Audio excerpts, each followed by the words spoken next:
இன்னைக்கு நம்ம பேச போகிற ஒரு முக்கியமான விஷயம் என்ன அப்படின்னு பார்த்தீங்கன்னா, யோகங்கள் அப்படின்ற ஒரு விஷயத்தை பற்றி பேச போகிறோம். பணம் வருது சார், தண்ணி மாதிரி எல்லாமே செலவாயிடுது சார்னு சொல்லுவாங்க. மனசே பிரச்சனையாக இருக்குது சார், தூக்கமே வரமாட்டேங்குது எனக்கு, இந்த மாதிரி நிகழ்வுகள் இருக்கக்கூடிய தன்மை இருக்குமா? இருக்கும்னு சொல்லலாம். இவருடைய எண்ணங்கள், சிந்தனைகள், செயல்கள் எல்லாமே தவறாக போவதற்குண்டான தன்மை இருக்குமா? இருக்கும். ஜாதகரை எப்போ சண்டை போடணும்னு வெயிட் பண்ணுவார். ஜாதகரே பிரச்சனைக்கு காரணம். முதல்ல இருக்கக்கூடிய நாம யோகம் எது அப்படின்னு பார்த்தீங்கன்னா, விஷ்கம்ப நாம யோகம் அப்படின்னு ஒரு யோகம் இருக்கு.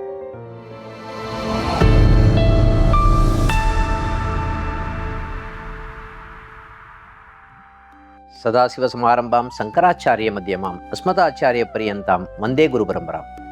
லக்ஷ்மிநாத சமாரம்பாம் நாதயாமன மத்தியமாம் அஸ்மதாச்சாரிய பரியந்தாம் வந்தே குரு பரம்பராம். அனைவருக்கும் வணக்கம். இன்னைக்கு நம்ம பேச போகிற ஒரு முக்கியமான விஷயம் என்ன அப்படின்னு பார்த்தீங்கன்னா, யோகங்கள் அப்படின்ற ஒரு விஷயத்தை பற்றி பேச போகிறோம். எல்லாருக்குமே இந்த 12 ராசி கட்டங்கள்னு தெரியும், 9 கிரகங்கள் அப்படின்ற ஒரு விஷயம் தெரியும்.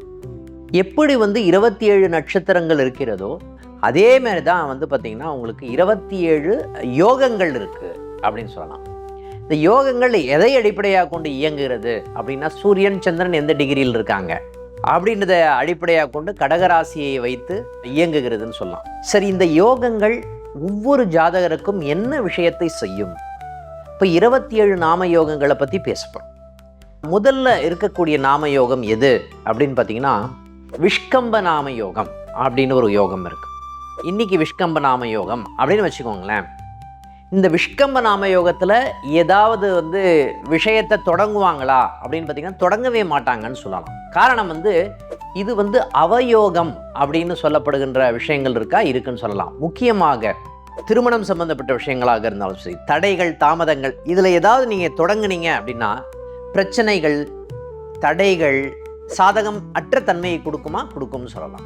என்னுடைய பிறப்பில் என்னுடைய லக்னம், உங்களுடைய date of birth, time of birth, place of birth போடுறீங்க நீங்கள். எனக்கு என்ன யோகம் இருக்குது? உதாரணமாக விஷ்கம்ப நாம யோகத்தில் ஒருத்தர் பிறந்திருக்காரு அப்படின்னு வச்சுப்போமே. அவருக்கு யோகி பார்த்தீங்கன்னா பூச நட்சத்திர அதிபதி சனி பகவான் யோகியாக வருவார். அவயோகி யாரு அப்படின்னு பார்த்தீங்கன்னா, திருவோண நட்சத்திர அதிபதி சந்திர பகவானாக வருகிறார் அப்படின்னு சொல்லலாம். விஷ்கம்ப நாம யோகத்தில் ஒருத்தர் பிறந்துட்டாவே மனப்பிறழ்ச்சி அப்படின்ற ஒரு விஷயங்கள் ஜோதிட நூல்கள் சொல்லுகிறதுன்னு சொல்லலாம். அதாவது மனம் சம்பந்தப்பட்ட விஷயங்கள் பாதிக்கக்கூடிய தன்மை இருக்கும்னு சொல்லலாம். இப்போ அட்சய லக்ன பద్ధதியில் ஒரு ஏஎல்பி லக்னத்துக்கும் சந்திர பகவான் எப்படி இருக்கிறார், அதை வைத்து கொண்டு நம்ம பலன் எப்படி இருக்குது அப்படின்ற ஒரு விஷயத்தை பற்றி பேச போகிறோம். யோகி யாரு? சனி பகவான் அப்படின்னு சொல்லிட்டோம். சனி பகவான் எல்லா இடத்துலையும் இருக்கலாமா? இருக்கலாம். ஏஎல்பி லக்னத்துக்கு 6, 8 மட்டும் இல்லாமல் இருந்தால் சிறப்புன்னு சொல்லலாம். ஓகேங்களா? இப்போ அவயோகி எந்த இடத்துல இருந்தால் என்ன பலனை கொடுக்கும்? இப்போ உதாரணத்துக்கு மேஷ லக்னம் ஏஎல்பி லக்னம் உங்களுக்கு போயிட்டு இருக்குன்னு வச்சுக்கோங்களேன். அதாவது வயதினுடைய லக்னம் ஏஎல்பி லக்னம்னு சொல்கிறோம் நம்ம. ஏன்னா ஜென்ம லக்னம் எதுவாக வேணாலும் இருக்கட்டும், தப்பு கிடையாது. இப்போ இந்த வயசுக்கு நீங்கள் என்ன ஆக்டிவிட்டி பண்ணுவீங்க அப்படின்ற ஒரு விஷயத்தை யார் சொல்லுது அப்படின்னு பார்த்தீங்கன்னா, உங்கள் ஏஎல்பி லக்னம் சொல்லும். நான் எங்கே பயணிச்சுட்டு இருக்கேன், நான் ஒரு இடத்துல பிறந்திருக்கேன், ஓகேங்களா? இப்போ நான் எங்கே பயணிச்சுட்டு இருக்கேன்?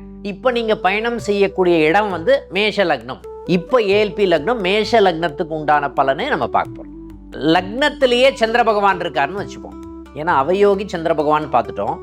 லக்னத்திலேயே சந்திர பகவான் இருக்காருன்னா இவருடைய எண்ணங்கள், சிந்தனைகள், செயல்கள் எல்லாமே தவறாக போவதற்குண்டான தன்மை இருக்குமா? இருக்கும். ஜாதகரை எப்போ சண்டை போடணும்னு வெயிட் பண்ணுவார். ஜாதகரே பிரச்சனைக்கு காரணம் அப்படின்ற ஒரு நிகழ்வு இருக்குன்னு சொல்லலாம். இப்போ லக்னத்தில் சந்திர பகவான் இருக்கிற அமைப்பு இந்த காலகட்டத்தில் எந்த முடிவும் எடுக்கக்கூடாது அப்படின்னு ஒரு விஷயம்தான் இருக்குது. அப்போ இந்த காலகட்டத்தில் ஒரு முடிவு எடுக்கிறீங்க அப்படின்னா நிறுத்தி நிதானமாக இன்னொருத்தர்கிட்ட கேட்டு தான் முடிவு பண்ணணும் அப்படின்ற அமைப்பு இருக்குன்னு சொல்லலாம். முக்கியமாக தொழில் சம்பந்தப்பட்ட விஷயத்த முடிவு எடுக்கிறேன் சார், வருமானம் சம்பந்தப்பட்ட இடத்துல முடிவு எடுக்கிறேன் சார், இதெல்லாமே தவறாக போவதற்கு உண்டான தன்மை இருக்கும்னு சொல்லலாம். ஏஎல்பி லக்னம் மேஷ லக்னம் 2ஆம் இடத்துல சந்திர பகவான் இருக்காரு அப்படின்னு சொன்னாவே வருமானம் சில டைமில் வரும், சில டைமில் வராது. வருமானத்தில் மாற்றம் சம்பந்தப்பட்ட ஏற்றத்தாழ்வுகள் இருக்கக்கூடிய தன்மை இருக்கும்னு சொல்லலாம். பணம் வருது சார், தண்ணி மாதிரி எல்லாமே செலவாயிடுது சார்னு சொல்லுவாங்க. இப்போது ஏஎல்பி லக்னத்துக்கு 3ஆம் இடத்தில் சந்திர பகவான் இருக்கிறாரு. தயவு செய்து எந்த முடிவும் இந்த காலகட்டத்தில் எடுக்கலாமா, எடுக்கவே கூடாது. உங்களுடைய முயற்சிகள் எல்லாமே சாதகமற்ற தன்மையை கொடுக்கும். உதாரணத்துக்கு சொல்லுவோம், வேலைக்காக முயற்சி பண்ணுறீங்கன்னு வச்சுப்போமே. சென்னையில் நீங்கள் வேலை தேடுறீங்க, சென்னையில் கிடைக்காது, உங்களுக்கு பெங்களூரில் கிடைக்கும். இடத்த விட்டு இடம் மாற்றுவீங்க, அதுவே நாளைக்கு வந்து பிரச்சனையை ஏற்படுத்தக்கூடிய தன்மை இருக்குமா, இருக்குன்னு சொல்லலாம். அப்போ இந்த காலகட்டத்தில் நீங்கள் வேலைக்கு முயற்சி பண்ணுறீங்கன்னா, வேலை நல்லா இருந்ததுன்னா தயவுசெய்து முயற்சி பண்ணாதீங்க. வேலை சம்மந்தப்பட்ட விஷயத்தின் மூலமாக பிரச்சனை வருவதற்குண்டான தன்மை இருக்குமா, இருக்குன்னு சொல்லலாம்.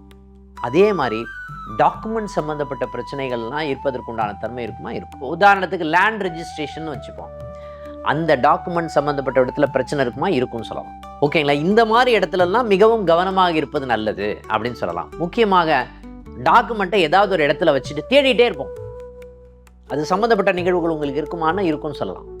ஓகேங்களா? இந்த இடத்தில் கவனமாக இருப்பது நல்லது. மேஷ லக்னம், 4ஆம் இடத்துல சந்திர பகவான் இருக்காரு. 4ஆம் இடத்துல சந்திர பகவான் இருந்தாவே வந்து பார்த்தீங்கன்னா, வீடு, வண்டி, வாகனம், சொத்து சுகம் சம்மந்தப்பட்ட நிகழ்வுல பிரச்சனை வருவதற்குண்டான தன்மை இருக்குமா, இருக்கும். வீடு அடிக்கடிக்க மாற்ற வேண்டிய சுச்சுவேஷன் இருக்கும். முக்கியமாக வாயு மூலையில் பிரச்சனை இருக்கும். டேப்பில் அடிக்கடிக்கு தண்ணி ஒழுவிட்டே இருக்கும் அப்படின்னு சொல்லலாமா, சொல்லலாம். முக்கியமாக உங்கள் வீட்டில் உங்கள் தாயார் சம்மந்தப்பட்ட நிகழ்வுகள் சாதகமற்ற தன்மையை கொடுக்கும். அவங்களுக்கு ஆசிலேஷன் மைண்ட் அதிகமாக இருக்கக்கூடிய தன்மை இருக்கும். அதேமாதிரி வண்டி சம்மந்தப்பட்ட விஷயங்கள் அடிக்கடிக்கு ரிப்பேர் ஆகிடுச்சு சார், எப்போ பார்த்தாலும் ரிப்பேர் ஆகிட்டே இருக்குது, நான் மாற்றிட்டே இருக்கிறேன் சார், வீட்டை அடிக்கடிக்கு மாற்றிக்கிட்டே இருக்கக்கூடிய தன்மை இருக்குமா, இருக்குன்னு சொல்லலாம். அப்போ வீடு, வண்டி, வாகனம், சொத்து சுகம் சம்மந்தப்பட்ட விஷயத்தில் கவனமாக இருப்பது நல்லது அப்படின்னு சொல்லலாமா, சொல்லலாம். இப்போ ஏஎல்பி லக்னம், மேஷ லக்னம், 5ஆம் இடத்துல சந்திர பகவான் இருக்காரு.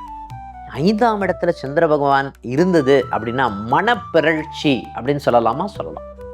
முக்கியமாக நாம் எடுக்கக்கூடிய முடிவுகள் எல்லாமே தவறாக போவதற்குண்டான எல்லா நிகழ்வும் இருக்கக்கூடிய தன்மை இருக்குமா, இருக்கும். சார் என் குழந்தைக்கு கொஞ்சம் பிரச்சனையாக இருக்குது சார், குழந்தைகள் சம்மந்தப்பட்ட பிரச்சனையை வந்து வேலையை டிஸ்டர்ப் பண்ணுமா, டிஸ்டன்ஸ், எப்போ பார்த்தாலும் கான்சன்ட்ரேஷன் வந்து குழந்தை மேலேயே இருக்கும், மனசு ஒரே குழப்பமாக இருக்குது சார், நான் வந்து சைக்காட்ரிக் டேப்லெட் எடுத்துக்கிறேன் சார், மனசே பிரச்சனையாக இருக்குது சார், தூக்கமே வரமாட்டேங்குது எனக்கு, இந்த மாதிரி நிகழ்வுகள் இருக்கக்கூடிய தன்மை இருக்குமா, இருக்குன்னு சொல்லலாம்.